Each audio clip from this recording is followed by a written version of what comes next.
자, 오늘은 보통 사람들 특별한 소명, 특별한 부르심이라고 하는 주제로 말씀을 시작하겠습니다. 예수가 선택한 사람들이라고 하는 책이 우리 말로도 이렇게 번역이 됐는데요. 예수가 선택한 보통 사람들이라고 하는 이 책은 존 메가드 목사님이 쓴 책인데요. 아마도 이 존 메가드 목사님이 쓴 책 중에는 가장 많이 팔린 그런 베스트셀러입니다. 그래서 이 존 메가드 목사님이 이제 책을 쓰고 나서 책을 소개할 때 항상 뭐라고 붙이느냐 하게 되면 바로 예수가 선택한 보통 사람들의 저자라 이렇게 소개를 할 정도로 이 책이 많이 읽혀진 책이다라고 하는 것을 알면 될 것 같아요. 이 책의 초점이 뭘까요? 이 책의 초점은 이렇습니다. 보통 사람들, 이 보통 사람들을 예수님께서 어떻게 위대한 사람들로 만들어가고, 그리고 또 그 사람들에게 걸고 계시는 기대가 무엇인가? 이 두 가지 초점을 맞추고 있다고 보시면 좋을 것 같아요.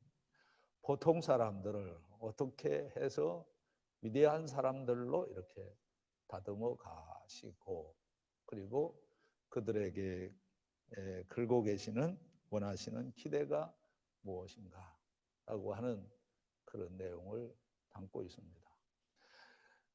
이 그 제목 그대로 보통 사람들입니다. 예수님이 선택한 사람들은 다 보통 사람들이에요. 그래서 그 책에는 이런 질문들을 하고 있어요. 예수님이 선택하기 전에 이 사람들은 누구들이었는가? 이 질문을 하는데 세 가지로 대답을 합니다. 우선 첫째는 성도들이 아니었습니다 하고 얘기를 하고 있고요. 두 번째는 역시 학자가 아니었다라고 하는 표현을 하죠. 그리고 세 번째로는 현자도 아니었다. 어떤 특별한 그런 이 현명함이 있었던 그런 사람들도 아니다. 이렇게 얘기를 하는 거예요. 그러니까 성자도 아니고 학자도 아니고 그리고 현자도 아닌 보통 사람들을 예수님께서 위대한 사람들로 만드셨다라고 하는 것입니다. 그 중에 제일 먼저 나오는 사람의 이름이 바로 베드로라고 하는 사람인데요. 그래서 오늘 우리가 읽은 말씀에 보면 예수님께서 밤새도록 기도하시고 나서 12 제자를 부르셨다. 이렇게 말씀을 하고 있어요. 자, 그 중에 제일 먼저 나오는 사람의 이름이 바로 베드로인데요. 그래서 베드로는 이런 그 이름이 따라붙어요. 물론 베드로의 이름이 여러 가지로 나오는데 그런 이름들보다도 더 중요한 것은 뭐냐 하게 되면 베드로는 소위 프로토스, 먼저, the first 이렇게 되겠죠. 그러니까 먼저 베드로는 이 프로토스라고 하는 말은 선두에 섰다라고 하는 그런 의미를 가지고 있는 것이죠.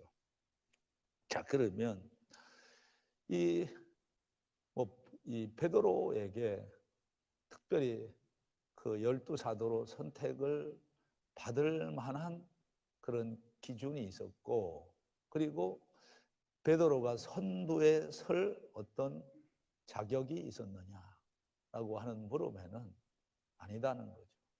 그래서 선택받기 전에는 이 베드로에게 어떤 자연적인 리더십이나 아니면 영적인 리더십이 보이지 않았다라고 하는 거예요. 그래서 지극히 평범했던 그런 사람입니다. 그런데 가장 위대한 사람으로 예수님께서 만들어 놓으셨다라고 하는 것이죠. 이 베드로의 이름에서부터 이 베드로가 보통 사람이었다라고 하는 것을 우리가 보게 되는데요. 이 베드로의 본명은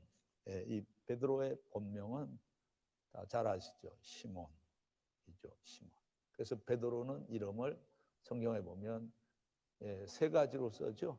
시몬, 게바, 베드로. 이렇게 세 가지 이름을 쓰게 되는데요. 이 시몬이라고 하는 이름이 본래 태어날 때 부모로부터 받은 이름이죠. 그런데 이 시몬이라고 하는 이름은 그때 당시에 가장 사람들이 많이 쓰던 그런 이름이라는 거예요. 그러니까 이름 자체가 아주 보통 사람들이 사용하던 그런 이름입니다. 그래서 이때 당시에 이스라엘 안에서는 아주 흔한 이름이었다라고 이렇게 보시면 돼요. 그래서 마태복음 16장 17절에도 보면 시모나라고 하는 이름으로 소개가 되고, 누가복음 6장 15절도 역시 시몬이라고 하는 이름이 나오고, 마태복음 13장 55절 역시 여기도 예수님의 형제들 가운데에서도 시몬이라고 하는 이름이 있고요. 그리고 마가복음 14장 3절 말씀에도 보면 시몬의 집에서라고 하는 이름이 나오고, 이 다 다른 사람들입니다. 각각 다 다른 사람들. 이런 것 보면 어떻게 보면 시몬이라고 하는 그 사람의 이름이 성경에 제일 많이 나오는 그런 이름이다, 이렇게 보시면 되겠죠. 그래서 누가복음 7장 40절에도 역시 시몬이라고 하는 이름이 나오고요. 또 마가복음 15장 21절 말씀, 또 예수님과 아주 깊은 관계를 맺게 됐던 구레네 사람 시몬이라고 하는 이름이 나오고요. 또 요한복음 6장 71절, 또 사도행전 8장 9절, 또 사도행전 9장 43절 등등, 이렇게 아주 많은 그런 그 사람들의 이름이 성경에 나오는 걸로 봐서 이 이름이 이때 당시에 아주 흔했던 이름이구나 라고 하는 것을 금방 알 수 있다라고 하는 것이죠. 그야말로 보통 사람이 보통 사람. 근데 예수님께서 가장 탁월한 사람으로 바꾸어 놓으셨다라고 하는 것이죠. 선두에 세워주셨다라고 하는 것인데요. 우리가 성경을, 특히 신약 성경을 펴놓고 이렇게 쭉 보면 예수님의 제자의 이름이 네 군데에서 전체적으로 이렇게 소개가 되고 있죠. 우선 첫째는 마태복음 10장, 그리고 마가복음 3장, 또 누가복음 6장, 그리고 또 사도행전 1장, 이렇게 네 번 이름이 나옵니다. 근데 이 네 번 이름이 나오는데 항상 제일 먼저 나오는 이름이 바로 베드로라고 하는 것이죠. 자, 마태복음 10장 2절에도 보면 12사도의 이름은 이러하니 베드로라 하는 시몬. 이 베드로의 이름이 제일 먼저 나오죠.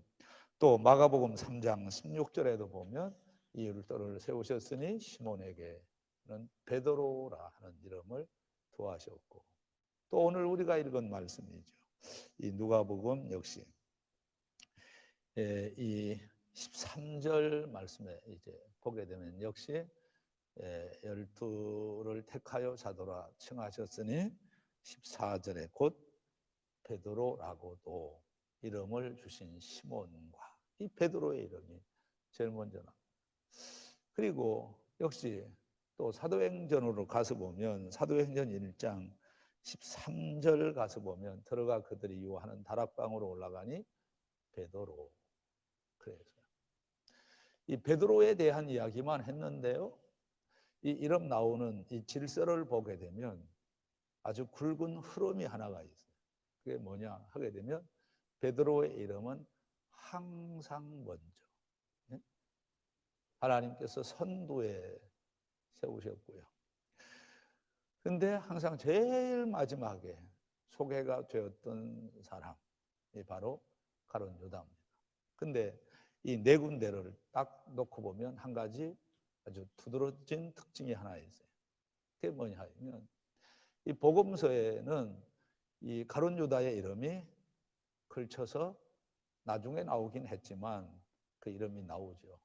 그런데 사도행전에 가서 보면 베드로의 이름은 뱀 꼬리가 잘리듯이 잘립니다. 그래서 이 가룟 유다의 이름이 잘려요. 그래서 가룟 유다의 이름이 나오지 않죠. 자, 그 모습을 우리가 이 사도행전 1장 13절 끝부분에 가서 보면 셀롯인 시몬, 야고보의 아들 유다가 다 거기 있어.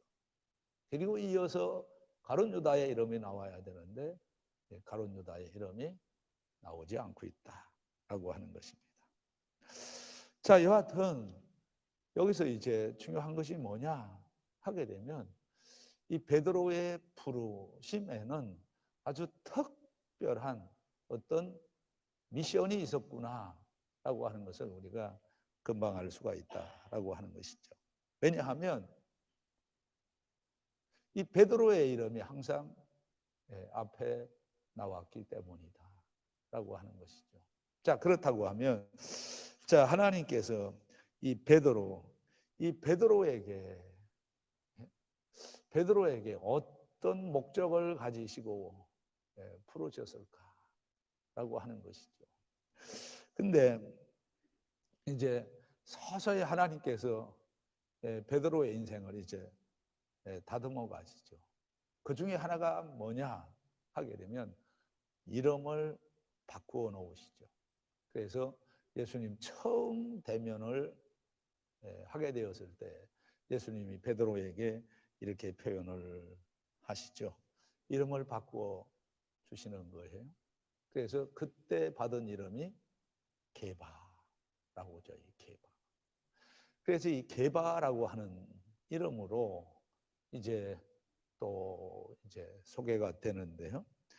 이 고린도전서 1장 12절에 보면 나는 게바에게 라고 하는 이름이 나오고 또 고린도전서 3장 22절 역시 보면 바울이나 아볼로나 게바나 이 게바 어떤 베드로의 다른 이름이죠. 고린도전서 9장 5절 게바, 고린도전서 15장 5절, 갈라디아서 2장 9절 등등 해서 게바로 이름이 소개가 돼요. 자, 그러면 이 게바라고 하는 이름의 뜻은 반석이라는 거죠. 반석. 그리고 베드로라고 하는 이름의 뜻도 역시 반석. 그럼 왜 이 두 가지 이름을 썼을까? 베드로는 이게 헬라식 표기이고 그 다음에 이 게바는 히브리식 표기이다. 이렇게 보시면 되는 거죠. 같은 의미를 가지고 있다라고 하는 것이죠. 자, 여기서 바로 이 하나님께서 이 베드로를 부르실 때 어떤 기대와 목적을 갖고 계시는지 그걸 알 수가 있는 거예요. 그게 뭐냐면 반석으로 굳건한 반석으로 세워 놓겠다 하는 그런 강한 의지가 계셨다라고 하는 것이죠. 그래서 이 베드로는 두 가지 훈련을 동시에 받아요. 하나는 뭐냐면 이 제자 훈련을 받는 것. 제자들과 동시에 제자들과 함께 제자 훈련을 받고요. 또 하나는 베드로는 제자 훈련만 받는 게 아니에요. 지도자 훈련을 또 받는 거예요.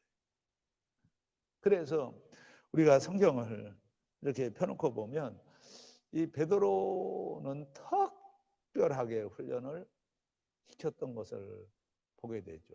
그래서 어떻게 보면 예수님의 12제자 중에서 제일 많이 야단을 맞은 사람, 제일 많이 책망을 받은 사람도 역시 베드로라고 하는 사실이에요. 그래서 우리가 대표적으로 마태복음 16장 23절 가서 보면 아주 이제 아주 혹독한 책망을 받잖아요. 예수께서 돌이키시며 베드로에게 이르시되 사탄아 내 뒤로 물러가라. 너는 나를 넘어지게 하는 자로다. 자, 여러분 가만히 보세요. 이 보면 이 보통 책망이 아니잖아요. 사탄아 내 뒤로 물러가라. 내 뒤로 물러가라. 근데 여기서 예수님께서 이 베드로를 향해서 하셨던 이 말씀을 왜 하셨을까? 생각을 해야 이 말씀이 이해가 되는 거예요. 왜냐하면 그만큼 하나님은 이 베드로에게 큰 기대를 갖고 계시는 큰 그릇으로 만들려고 하신 거죠. 그러시면서 예수님께서 베드로에게 하신 말씀, 사탄아 내 뒤로 물러가라. 너는 하나님의 일을 생각하지 않고 사람의 일을 생각하고 있도다. 사실은 제가 볼 때 이 전체 이 문맥을 놓고 보면 제가 볼 때 그 위에서는 바요나 시모나 내가 복이 있도다. 이렇게 칭찬을 했다가 이 책망을 받잖아요. 이건 뭐냐 하면 이 사람을 훈련시켜 나가는 방법이에요. 그래서 때로는 야단도 쳐보고 그리고 때로는 칭찬도 해보고 그러니까 칭찬을 해보면 그 사람이 어떤 사람인지 알게 되는 거예요. 그리고 또 야단을 쳐보면 그 사람이 어떤 사람인지를 또 알게 되는 거예요. 이게 바로 뭐냐면 유대 그 랍비들이 탈무드에서 사람을 평가하는 기준이에요. 그래서 칭찬을 해보면 덜 된 사람은 또 칭찬을 하게 되면 교만해지는 거예요. 큰 사람이 될 수 있는 자격이 없어요.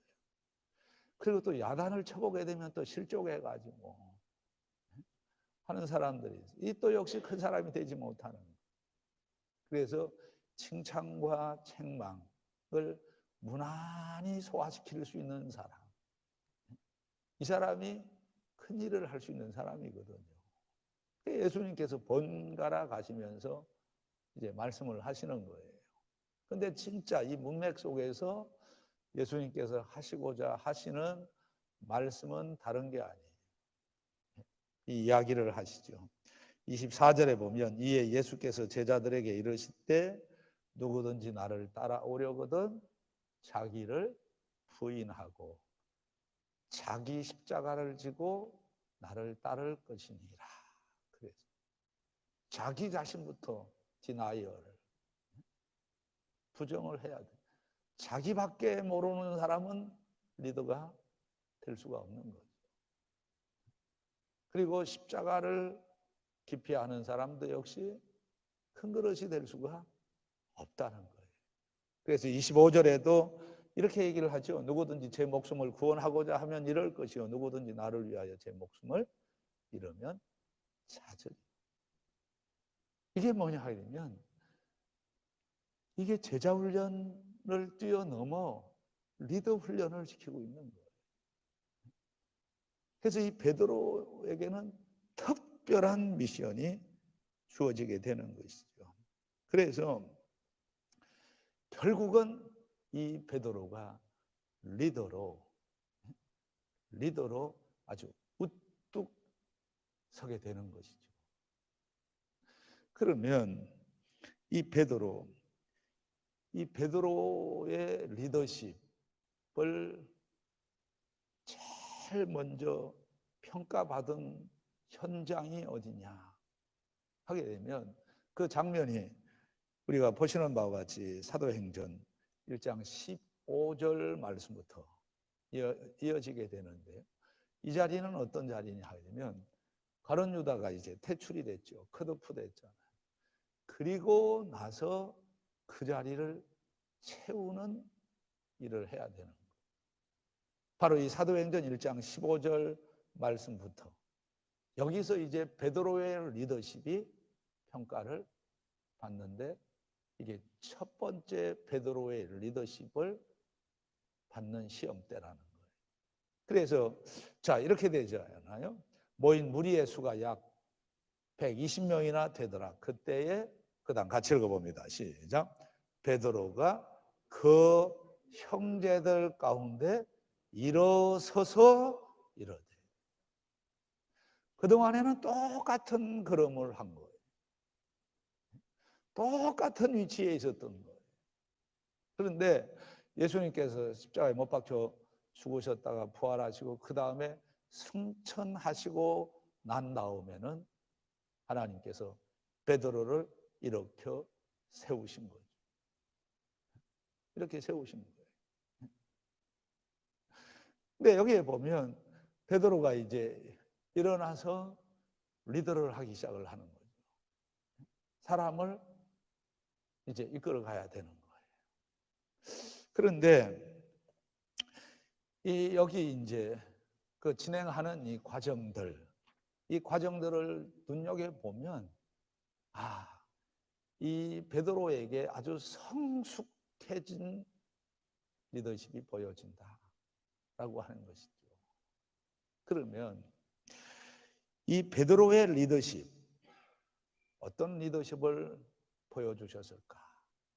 자, 오늘은 여기까지만 이제 할 건데요. 베드로의 리더십이 여기서 이제 보여지는데, 이 베드로의 리더십은 어떤 의미에서 보면 우리의 성숙한 믿음의 모습이 될 수가 있다라는 것이죠. 믿음이 좋다는 것은 어떤 기준에 의해서 평가할 수 있을까? 이걸 우리가 볼 수 있는 대목이죠. 우선 이 베드로의 리더십이 4가지로 표현이 된다는 거예요. 그 중에 첫 번째가 뭐냐 하게 되면 적절하게 성경을 적용을 하고 있다라고 하는 것이죠. 성경을 적절하게 적용을 하고 있는 거예요. 그건 뭘 얘기를 하느냐 하면 모든 문제의 판단 기준이 벌써 성경이 되었다라고 하는 거예요. 그러니까 하나님의 말씀이 이미 이 베드로에겐 어떻게 자리를 잡고 있느냐 하면 그 사람의 삶의 스탠다드가 되었다. 기준이 되고 가이드가 되고 그 인생의 해답이 되었다라고 하는 것이죠. 그래서 이 베드로는 철저하게 성경적인 사람이에요. 이 베드로를 모르는 사람들은, 제가 그래서 학생들을 가르칠 때 이렇게 질문을 해보거든요. 툭 던져본다고요. 베드로는 성경적인 사람일까요? 성령의 사람일까요? 이렇게 던져보면 거의 다 학생들이 뭐라고 대답을 하냐 하면 성령의 사람 같아요. 이렇게 얘기를 하는 거예요. 물론 성령의 사람이고 성령 충만한 사람은 맞아요. 근데 중요한 건 뭐냐 하면 성령 충만한 사람일 뿐만 아니라 성경적인 사람이 되었다라고 하는 거예요.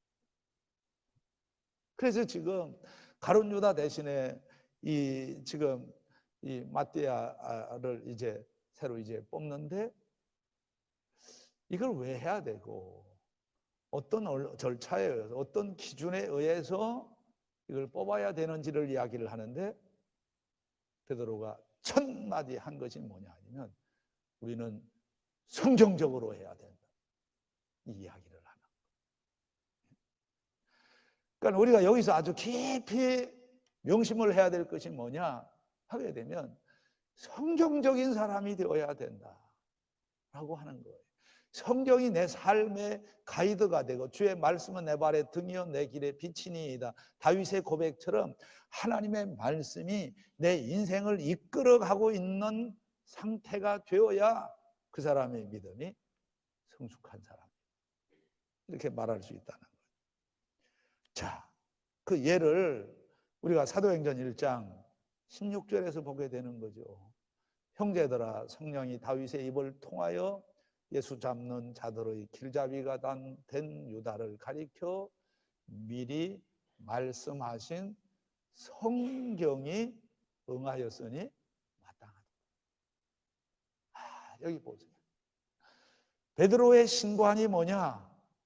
베드로의 신앙의 기초가 뭐냐? 성경을 성취하는 삶을 살아야 돼. 가룟 유다가 컷오프된 이유는 다른 데 있는 것이 아니라 성경대로 이루어진 사건이다. 미련도 감정도 우리는 있을 수가 없다. 이 이야기를 하는. 그러면서 조금 더 내려가서 보면 철저하게 무슨 이야기를 하느냐 하면 시편의 말씀을 인용을 하고 있죠. 이게 우리가 첫 번째 배워야 될 거예요.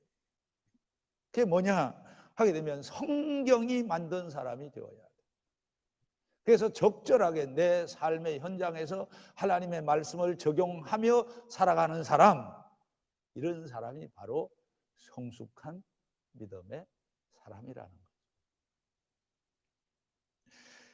그리고 두 번째로는 이 베드로가 어떤 사람이 되었느냐 하게 되면 상식적인 사람이 되었다. 상식적인 사람. 어떤 사람들은 이렇게 이야기를 하는 사람들이 있어요. 믿음이 좋아지면 상식을 뛰어넘는다 생각을 하고 있어요. 한국교회가 욕을 먹는 그 이유가 뭡니까? 상식과 비상식을 이걸 우리가 구별하지 못하기 때문에 그런 거예요. 기독교는 그야말로 제가 볼 때 아주 고급 종교예요. 다른 종교들하고는 비교할 수 없는 특징을 가지고 있다는 거예요. 그런데 고급 종교를 왜 그렇게 천한 종교로 만들어 버리는지 할 수가 없는 거예요. 자, 이 베드로가 얼마나 성경적이면서도 영적이면서도 얼마나 상식적인 사람인지 그걸 어디에서 우리가 볼 수가 있나요? 사도행전 1장 1절 말씀부터요 22절인데, 첫째는 성경을 말하고 나서 그 다음에 이렇게 얘기를 합니다. 우리가 뽑아야 될 사람은 최소한 이런 사람이 되어야 된다. 그러면서 얘기를 하잖아요. 그 내용이 뭐예요? 요한의 세례로부터 우리 가운데서 올려져 가신 날까지 주 예수께서 우리 가운데 출입하실 때에 22절 같이 봅니다. 시작. 항상 우리와 함께 다니던 사람 중에 하나를 세워 우리와 더불어 예수께서 부활하심을 증언할 사람이 되게 하여야 하리라 하고. 자, 여러분 보세요. 갑자기 밖에서 들어온 사람 안 된다 그 말이에요. 최소한 어떤 사람이냐? 요한의 세례 때부터 지금까지 예수님과 함께 다니던 사람 중에서 뽑아야 되지 않겠느냐?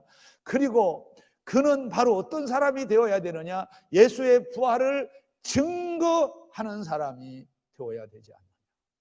이거는요, 믿음 이전에 뭐냐? 상식이에요. 그러니까 철저하게 베드로가 상식 틀 안에서 일을 진행하고 있다. 이걸 이야기를 하는 것이거든요. 우리 한국교회가 아주 약한 부분이 바로 저는 이 부분이라고 생각합니다. 아무리 믿음이 좋은 사람이라고 할지라도 성령 받고 뭐 방언을 하고 뭘 한다고 하더라도 중요한 건 뭐냐면 상식을 깨버리게 되면 교회가 욕을 먹는 거예요. 기독교가 아니라 개독교가 돼버리는 거예요. 그러니까 철저하게 우리는 상식적인 사람이 되어야 된다라고 하는 것이죠. 그러면서도 베드로가 우리에게 또 보여주는 리더십이 뭐냐 하게 되면 그는 매사에 또 뭘 하느냐 하면 기도입니다. 기도예요. 자, 보세요. 그러니까 릭 워런이 그래서 이런 이야기를 했죠. 성공하는 사람도 기도하고 실패하는 사람도 기도하는데, 그런데 이 기도를 도대체 언제 하느냐에 따라서 실패자가 되고 성공자가 된다. 해답은 이거예요. 뭘 하기 전에 기도하라. 대부분 성공자의 모습은 뭘 하기 전에 먼저 하나님 앞에 기도한다는 거예요. 근데 실패자는 기도하기는 하는데 언제 기도하느냐 하게 되면 다 끝나고 나서, 실패하고 나서 기도를 한다. 언제 기도하느냐? 이사 가서가 아니에요. 이사 가기 전에 기도하는 거예요. 하나님 어디로 가야 됩니까? 그래서 우리가 다윗을 보면 그러잖아요. 어디로 올라갈까요? 그러니까 하나님께서 헤브론으로 올라가라. 묻잖아요. 어디로 갈까요? 어디로 갈까요? 올라갈까요? 내려갈까요? 이걸 묻는 거예요. 나중에 하면 안 되는 거예요. 자, 보세요. 이런 상식을, 기준을 제시를 하고 나서 베드로가 그 다음에 한 행동이 뭐냐? 24절이죠. 자, 같이 읽어봅니다. 시작. 그들이 기도하여 이르되 무사람의 마음을 아시는 주여, 이 두 사람 중에 누가 주님께 택하신 바 되어. 아, 여기 얼마나 중요한 또 표현이 나옵니까? 기도했다는 거. 기도했다는 거. 두 사람이 추천을 받았어요. 두 사람이 추천을 받았어요. 그럼 이 중에 하나님의 뜻이 어디에 있는 것입니까? 이게 뭐냐? 그러니까 이 지금 여기서 이 기도했다라고 하는 것은 뭘 얘기를 하냐 하면, 하루로 생각을 한다고 하면 기도로 시작해서 기도로 마치는 거예요. 기도로 시작을 하고 기도로 하루를 마무리하고, 이게 바로 성숙한 크리스찬의 모습이라는 거죠. 그리고 마지막으로 하나가 뭐냐 하게 되면 하나님의 주권에 순종을 하게 된다라고 하는 것이죠. 하나님의 주권. 자, 그 내용이 바로 제일 마지막 절에 나오는 거잖아요. 26절 같이 읽어봅니다. 시작. 제비 뽑아 마띠아를 얻으니 그가 11사도의 수에 들어가니. 더 이상 문제 삼지 않습니다. 제비를 뽑았더니 마띠아가 당선이 된 거예요. 그런데 놀라운 사실은 뭐냐 하게 되면 마띠아가 나중에 추천을 받게 된 거예요. 먼저 추천을 받았던 사람이 아니고 두 번째로 추천을 받았던 사람이 바로 기도하고 나서 제비를 뽑으니까 결정이 돼버린 거예요. 그걸 받아들인 거예요. 이게 뭐냐 하게 되면 하나님의 절대 주권 앞에 순응하는 것. 믿음은 한마디로 말하면 수용성이에요. 받아들이는 능력이다. 자, 우리가 믿음 좋다는 것은 첫째, 성경적인 사람이 되었다는 거예요. 두 번째, 상식적인 사람이 되는 것이고, 세 번째로는 기도의 사람이 되는 것이고, 네 번째로는 하나님의 주권에 순응하는 사람이 되는 것. 자, 이제 말씀을 맺겠습니다. 도대체 어떻게 이 보통 사람이었던 이 베드로, 어떻게 해서 이렇게 탁월한 리더십을 갖게 되었을까? 그 이유가 뭘까? 자, 그리고 예수님은 그 많은 사람들 가운데 왜 이 베드로를 제자로 선택을 하고 왜 선두에 세우셨을까? 이 문제는 다음 시간에 제가 하는데요. 오늘 이것만큼은 제가 공개를 하고 마무리할 거예요. 어떻게 해서 이렇게 보통 사람이, 특별한 사람이 될 수가 있었는가? 그 해답은 사도행전 4장 13절에서 나옵니다. 자, 우리 같이 한번 읽고 마무리하는데요. 자, 같이 봅니다. 시작. 그들이 베드로와 요한이 담대하게 말함을 보고 그들을 본래 학문 없는 범인으로 알았다가 이상히 여기며, 또 그 다음에 다 같이 시작. 전에 예수와 함께 있던 줄도 알고. 핵심이 뭘까요? 예수님과 함께 있다 보니까 보통 사람이 매우 특별한 사람으로 변하게 되더라 라고 하는 것이죠. 저는 그래서 이 말씀을 마무리하면서요, 이런 생각을 해보았습니다. 베드로, 예수님과 함께 있다 보니까 세상을 깜짝 놀라게 할 인물로 바뀌었듯이, 우리들 교회 안에 들어와 계시는 여러분들이 우리들 교회 안에서 지내다 보다 보면 이렇게 특별한 신앙적인 인물들로 변하게 되는 그런 은총이 있었으면 좋겠다. 네. 그런 은혜가 경험되게 되기를 주의 이름으로 축복합니다.